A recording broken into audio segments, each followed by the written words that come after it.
Welcome back. On your Do Now, I want you thinking about the court case we learned yesterday, Brown versus Board of Education. How did that impact America? Not just the Brown family, what did that change in the United States? And yesterday we talked about how when Supreme Courts make a ruling, that's sort of like the final decision. That's the end of the debate, and the country just has to follow.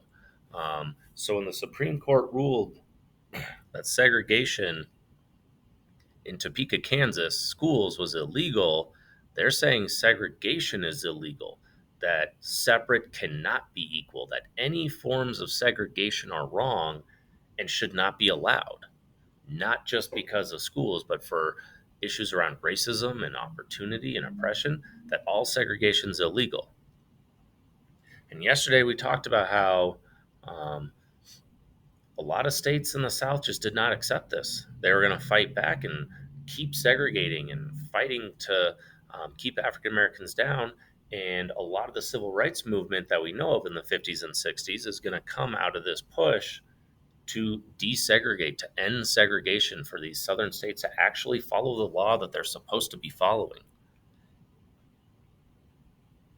So we're going to look at some different forms of protest. Um, Today we're going to be talking about something called nonviolent resistance. Now, resistance means to fight back. So it's a little weird to say nonviolent fighting.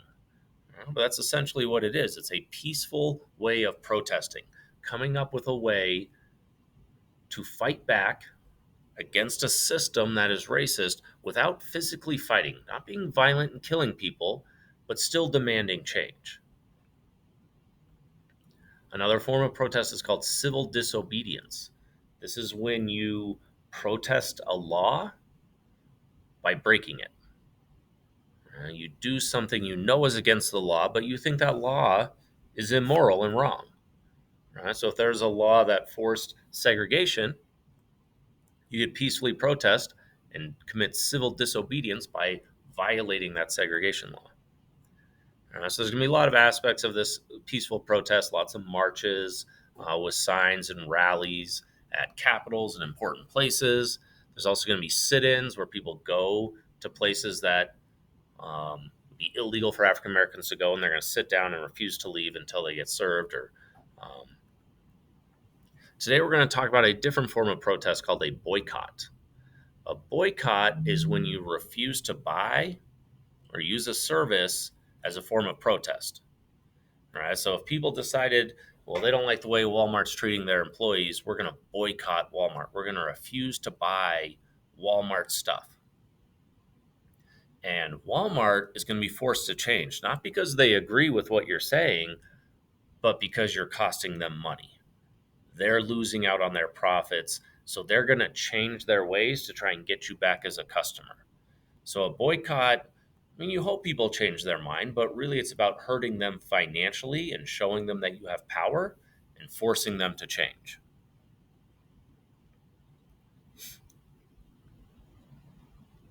So like I said, despite the ruling, all sorts of aspects of life are still segregated in the South, and one of those is transportation, specifically buses.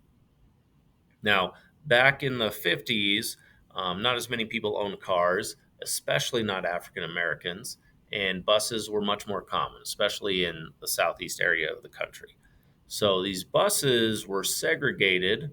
The front of the bus was for whites only, the back was for everyone else.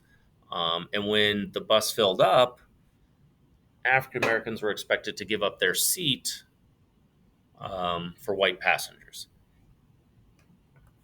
And a few years after Brown versus Board of Education, you get Rosa Parks, which you've probably heard of, a very famous civil rights activist who is on a bus sitting in the back, but the bus fills up and she is expected to give up her seat and she refuses to do so. She commits civil disobedience. She on purpose breaks the law, knowing that she'll probably get arrested for this, to stand up for what's right.